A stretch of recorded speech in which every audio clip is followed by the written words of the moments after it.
The first thing I saw when I opened the door was a rifle pointed at my face. Not by police, not by military, but by what looked like a makeshift tactical unit in khakis and HOA badges storming my property like I was hiding a drug cartel inside. My wife screamed from the kitchen, my kids were huddled on the living room floor, crying, while these lunatics in tactical vests swept our home like they were reenacting a bad TV raid. And all I could think was, how the hell did a neighborhood association become a paramilitary squad? Would you believe me if I told you this all started with a newsletter update and one word, suspicious? The first red flag wasn't the fake cops, the fines, or the security cameras, it was the newsletter. It arrived like it always did, folded neatly in my mailbox in that weird glossy paper the HOA insists on using, probably to justify their bloated printing budget. The front page featured some generic stock photo of a kid riding a bike with the headline, "Keeping Meadowbrook Safe, Together." But buried halfway down the third page, nestled between an article about spring mulch options and a passive-aggressive reminder about trash bin etiquette, was a single paragraph that made my stomach twist. Due to a recent uptick in questionable activity, the Meadowbrook HOA board has approved discretionary inspections of homes suspected to be in violation of community integrity standards. Inspections may be initiated without prior notice to ensure resident compliance with safety and aesthetic guidelines. That was it. No further explanation. Just vague wording, intentionally open-ended. My wife, Sarah, read it over my shoulder and laughed nervously. "What the hell does community integrity standards mean?" she asked. I didn't have an answer.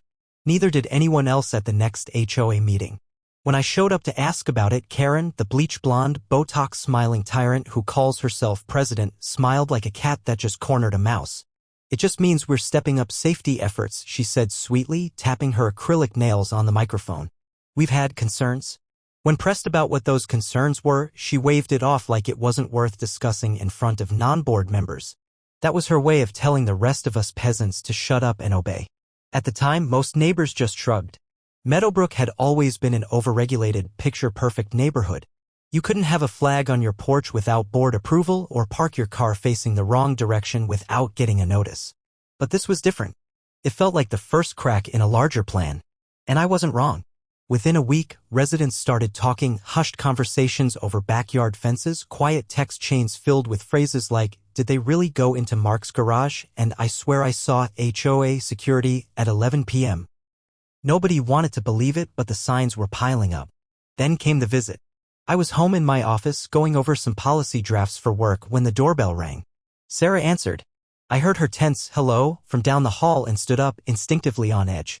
Karen was standing there, clipboard in hand, with two men in khaki shirts and HOA security patches flanking her like glorified mall cops. "Good morning," she chirped. "We're doing routine neighborhood checks and noticed your side hedge is growing past the allowed height for line-of-sight clearance." Sarah blinked. "That's not real. That's not a rule." Karen smiled wider. "It is now. We amended the landscaping policy last Friday under emergency authorization." The men beside her didn't speak. They just looked at our yard like they were casing a joint. I stepped onto the porch and slid in beside my wife. "And what gives you the right to come onto my property uninvited?" I asked.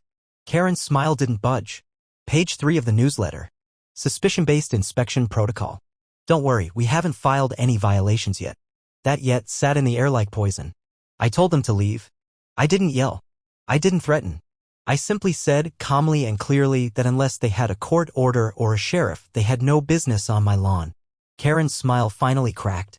"You might want to be a little more cooperative," she said coldly. "This neighborhood values transparency." And with that, she walked off with her little goons behind her. That should have been it. A one-time overreach. A stupid power play. But over the next few days, it escalated. Rapidly. First came the citations, 1 for a hazardous tree branch over our back fence, 1 for excessive foot traffic on the driveway, and 1 for reflective window coverings. All nonsense. Then, on Tuesday morning, I noticed a new sign in the neighborhood, this community protected by the Meadowbrook HOA Safety Division. What was once a group of clipboard warriors handing out fines now dressed like off-duty SWAT team extras. They carried radios, utility belts, and in some cases, tasers. Tasers. I watched from my living room as one of them slow-rolled past my house in a white SUV marked HOA Patrol. It felt like a parody of a dictatorship, except it wasn't funny. Sarah was starting to panic. "Why us?" she kept asking. "Why are they targeting us?" I didn't have the heart to tell her the truth. I already knew why. It wasn't just the hedge or the citations or the violations. It was me. Karen had done her homework. She knew my job, knew my history, and knew enough about who I worked for to feel threatened. And if there's one thing Karen hates more than an unapproved mailbox color, it's a man who knows the law better than she does. See, I work in national security. I'm not some desk analyst, I'm an active part of a classified federal protection unit. Karen didn't know all the details, but she knew enough. And in her paranoid little brain, that made me suspicious. That made me dangerous. So she used her new rules to start watching me. I began to notice things. Drones overhead at night. Footsteps near my fence after midnight. Someone moved our trash bins 2 inches off the curb and fined us for it. And then I found the microphone. A tiny black dot, barely the size of a pen tip, planted behind our porch light. I tore it out and crushed it under my boot. That was the moment I knew Karen wasn't just playing petty games anymore. She was building something. Something organized. Something armed. Something wrong. I looked at Sarah and said, "We're not dealing with an HOA anymore. We're dealing with a cult in khakis." She tried to laugh but couldn't. I kissed her forehead, tucked the kids in early, and locked every door and window. And as I stood there in the dark living room, staring out at that white HOA patrol SUV parked just down the block, I realized the war had officially begun.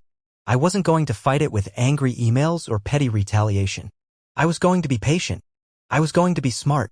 Because what Karen didn't know yet, what her little HOA task force couldn't comprehend, was that the man she just declared war on has a federal protection detail on speed dial. The harassment didn't come all at once. That would have been too obvious. It crept in like a slow poison, disguised as paperwork, neighborly concern, and routine policy checks. Within 48 hours of Karen's little inspection stunt on our porch, we got our first compliance report.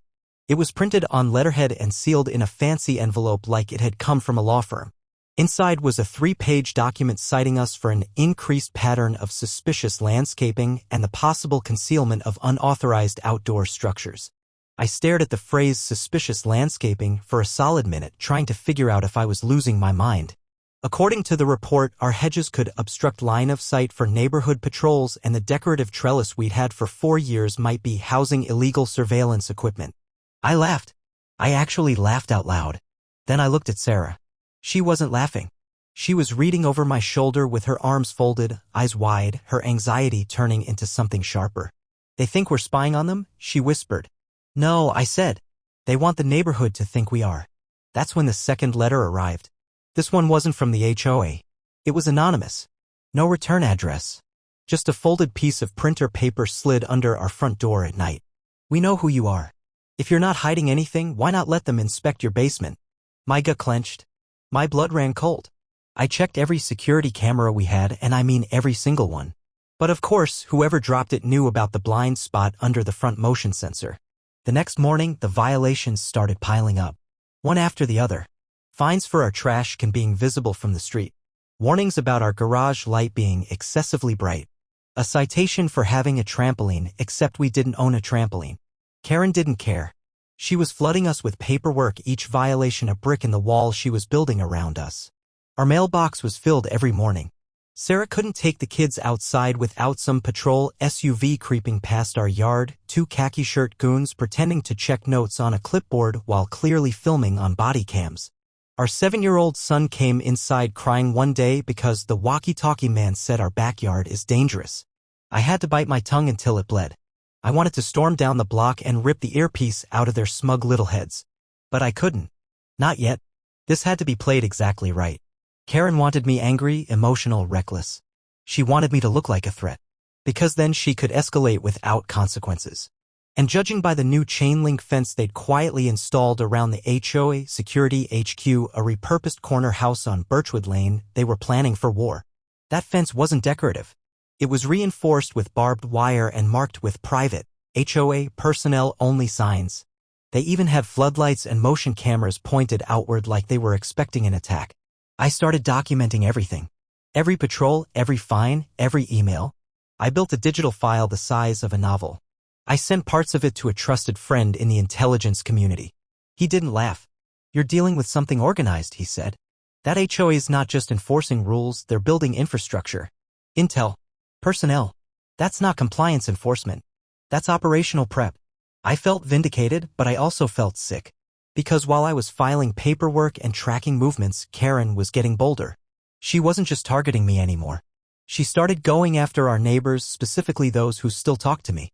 Mark and Jasmine down the street were fined $1,200 for running an unlicensed lemonade stand. Their kids were 8. They had a fold-up table and a cooler. It wasn't a business, it was summer. Then came the incident with the Thompsons.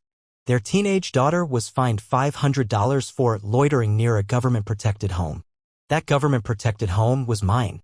Karen was laying down her narrative like it was gospel. I was dangerous. I was hiding something. The people near me were tainted. It was textbook isolation tactics. Psychological warfare, HOA style. She even showed up to one of Sarah's PTA meetings. Walked in with that smug step-forward wife grin and said, "It must be exhausting for you, dealing with all those background checks and visitors." Sarah stared at her for a long moment before saying, "It must be exhausting pretending you're in charge of a paramilitary unit instead of a garden club." I almost applauded when she told me. But I knew Karen wouldn't take it lightly. That same night, our power flickered 3 times and our water pressure dropped to nothing. Coincidence? Sure. Except the HOA sent us a warning the next day. Homeowners with irregular power usage may be subject to temporary utility calibration checks as outlined in the Community Emergency Standards Clause. I dug through every version of the HOA charter I had. That clause didn't exist 2 months ago. Karen had added it and the rest of the board had signed off. Then came the most terrifying moment so far. I came home late from work and found 2 men, different from the usual HOA patrol, kneeling beside my driveway, one holding what looked like a scanning device, the other taking photos of our underground sprinkler panel. I didn't speak. I didn't approach. I just walked straight into the house and accessed my cameras. The footage showed them arriving in an unmarked black van. No logos. No uniforms. But they wore earpieces and their coordination was way too clean for HOA grunts. I zoomed in on one of the tags hanging from a belt loop. MBSS01. I froze. Meadowbrook Safety Squad 01? Karen had given them unit numbers. She'd built an actual armed HOA unit, complete with uniforms, call signs, and gear. My home was under surveillance by a rogue neighborhood agency drunk on power and protected by technicalities and fear. And it wasn't just theoretical anymore, it was personal. They followed Sarah to the grocery store. They questioned our kids under the guise of community child safety compliance. One morning, my daughter asked me why the badge lady keeps asking if Daddy has army people living in our basement. That was it. That was the line. I didn't sleep that night. I sat on the porch in silence, watching the quiet suburban street that had turned into a soft war zone. I thought about every neighbor too scared to speak up, every mom afraid of losing her home to fines, every dad who swallowed his pride to avoid confrontation. Then I thought about Karen, sitting in her little fortress house with her cameras and her fake soldiers, convinced she'd built her own empire. I cracked my knuckles and reached for my secure phone. The one I never used unless absolutely necessary. I didn't call the police. I didn't call a lawyer. I called Washington. And when the voice on the other end picked up, I said only one thing. Activate Detail Echo 4. My family's been compromised. There was a long silence.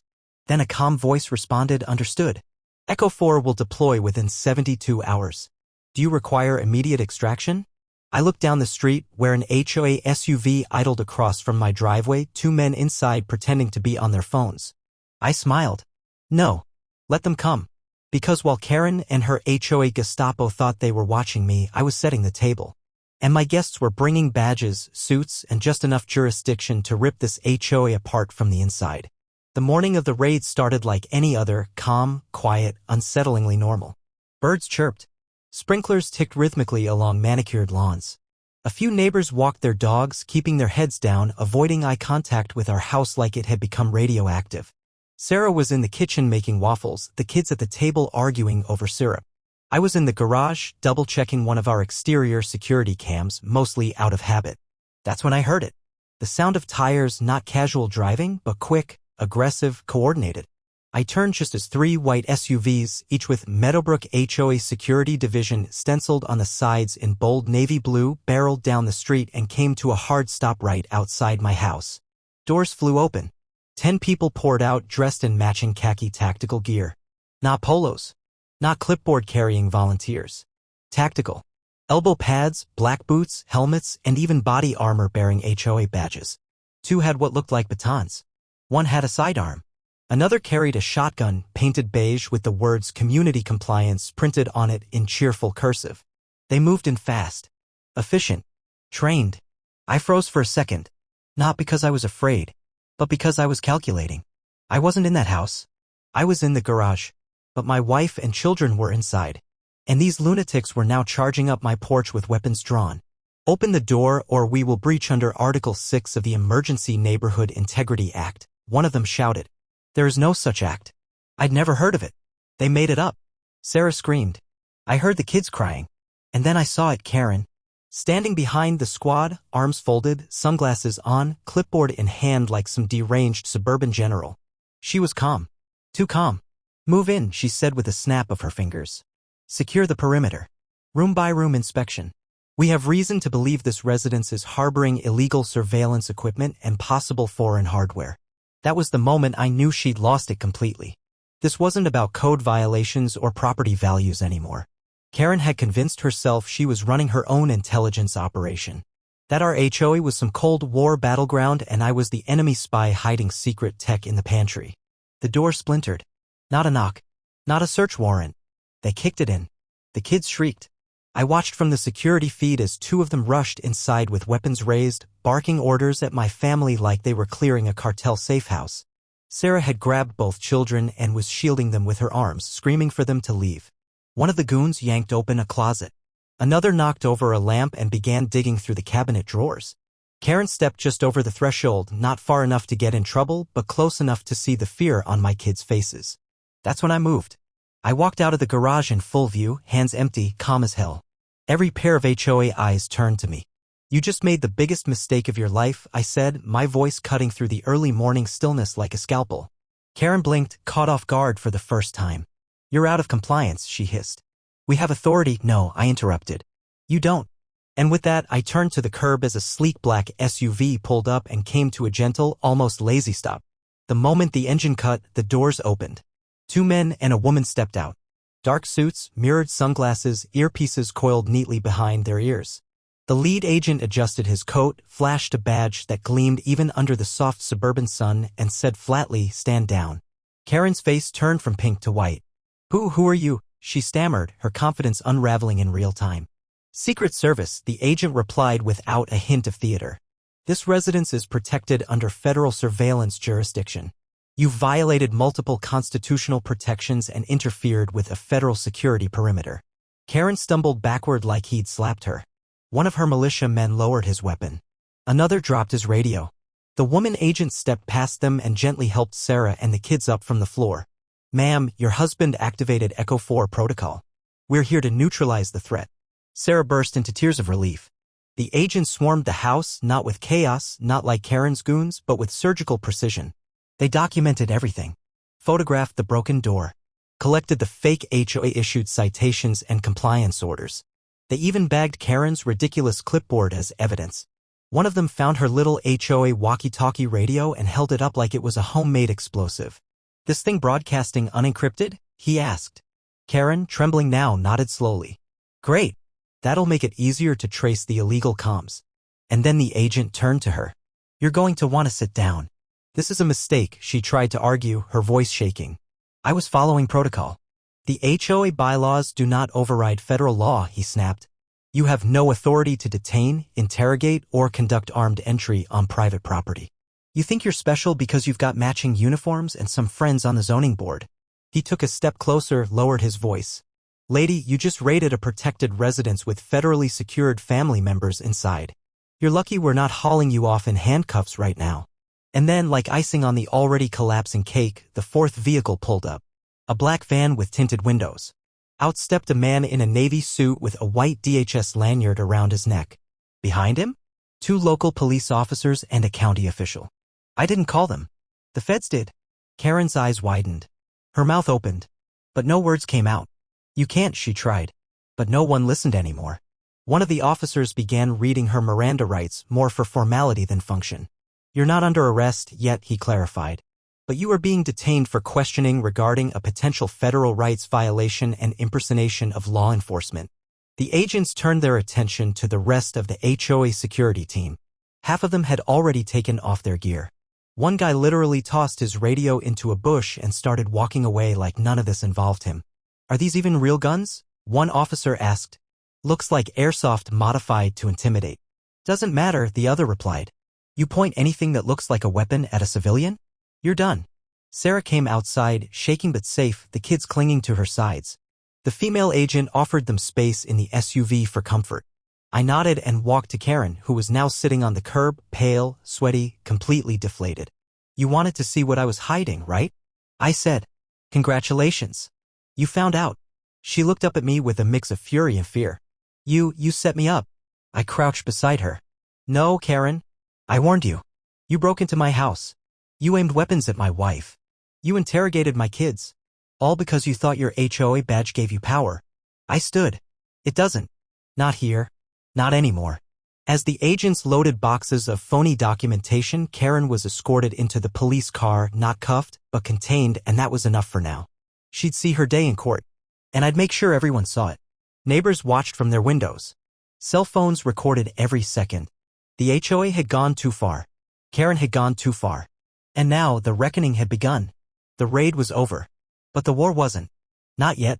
Because I wasn't satisfied with just surviving the ambush. I was going to burn the whole corrupt empire down. One policy. One lawsuit. One humiliating headline at a time.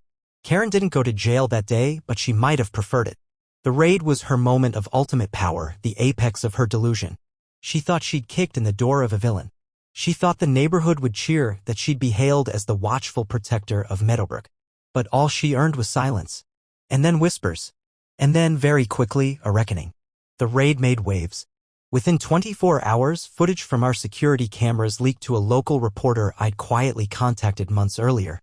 The story hit the front page. HOA storms family home with tactical weapons, mother and children caught in armed sweep. The pictures went viral. Sarah shielding the kids on the living room floor. The HOA's rent-a-cop with a shotgun labeled community compliance. Karen standing in the doorway with her sunglasses and clipboard looking like a dictator at a press conference. It spread fast. Every local news outlet picked it up. Then state-level media. Then a federal civil rights watchdog group. Karen's name trended for all the wrong reasons. But while the world watched in horror, Karen doubled down. Fake news, she told the HOA board. It's spin. They're making us look like criminals for keeping Meadowbrook safe. She called an emergency meeting. Closed door. Exclusive. But I knew about it anyway because people on the inside had started turning. The first to flip was Gerald, the treasurer. He'd always been one of Karen's silent followers, nodding along, signing her proposals without question. But the morning after the raid, he knocked on my door holding a USB drive and a trembling cup of coffee. She's lost it, he said. You were right. It's worse than we thought. I let him in. What he gave me was gold.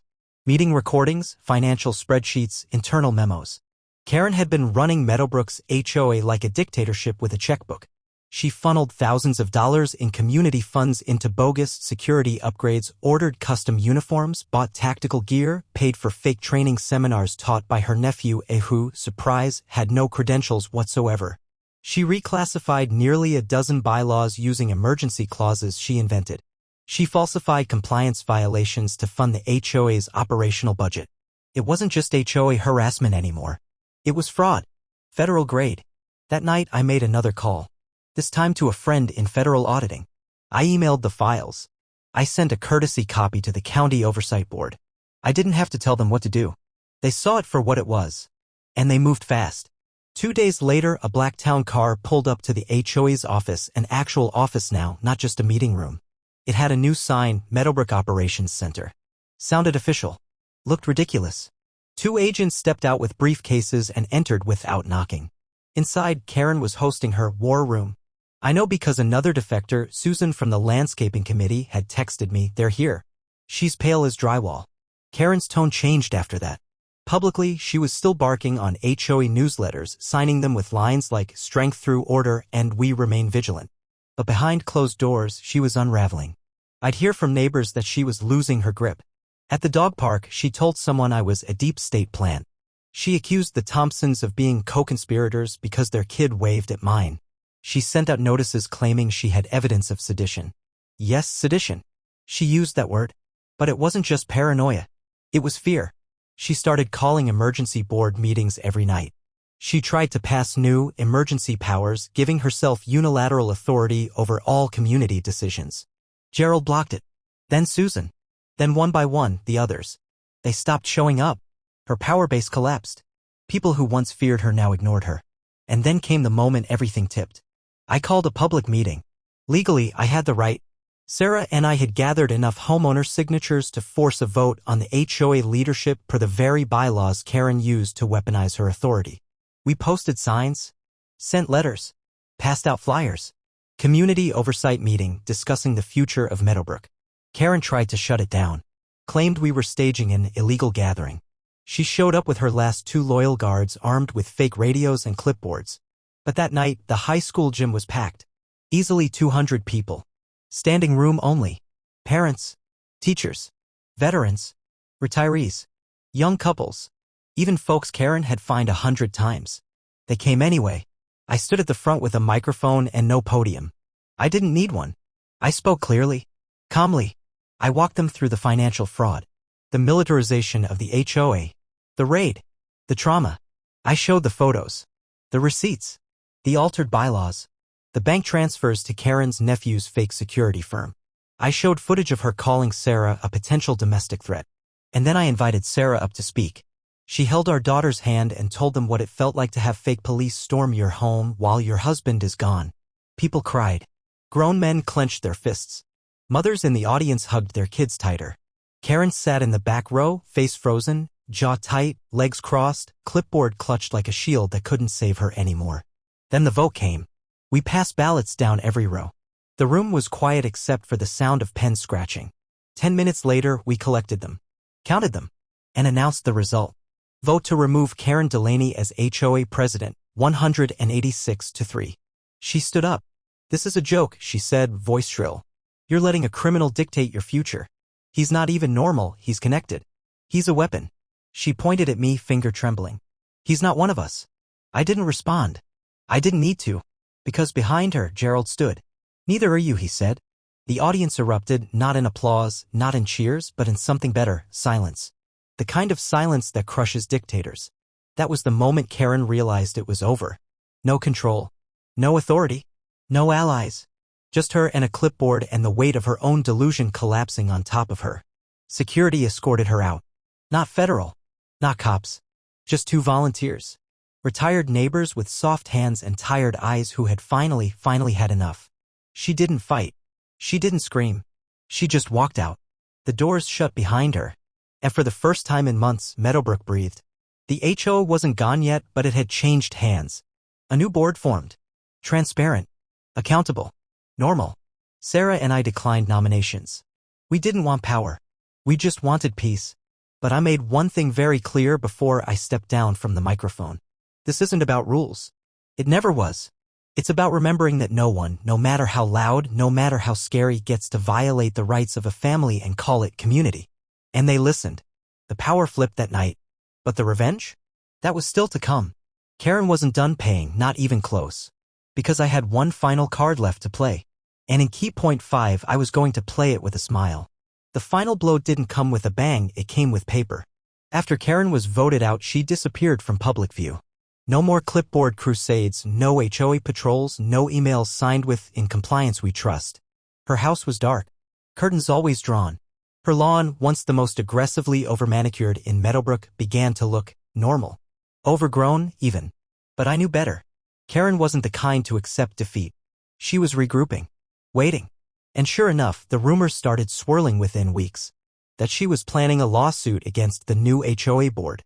That she was secretly meeting with her remaining loyalists. That she was trying to spin her removal as an illegal coup by government infiltrators. But Karen's biggest mistake, the one that would become her undoing, was what she did the day after the vote. She filed an insurance claim. A big one.